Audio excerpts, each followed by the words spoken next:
بيان كتلة الأحرار بخصوص قانون العفو العام. بسم الله الرحمن الرحيم.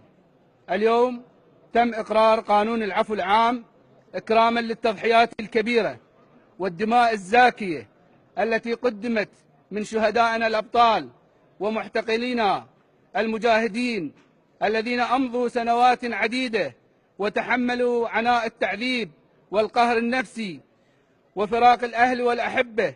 اليوم بفضل الله وأنفاس محمد الصدر ومتابعة مباشرة من سماحة السيد القائد المجاهد مقتدى الصدر أعزه الله، صوت الأحرار من أبنائنا لهذا القانون الذي يضمن الإفراج عن معتقلين الأبطال المقاومين المجاهدين الذين قاوموا الاحتلال وأخرجوا الاحتلال.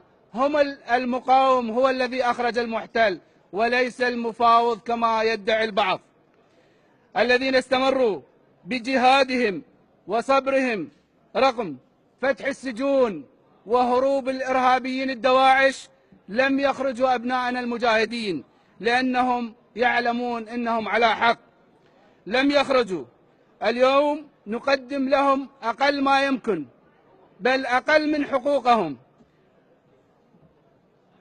ونعتذر لهم ونعتذر لشهدائنا ونعتذر لأبطالنا المقاومين المجاهدين الذين أمضوا أكثر من 10 سنوات بسبب مقاومتهم للمحتل وبسبب الدعاوى الكيدية وبسبب بعض الذين والسياسات الخاطئة التي استخدمت ضدنا كورقة للتسقيط السياسي.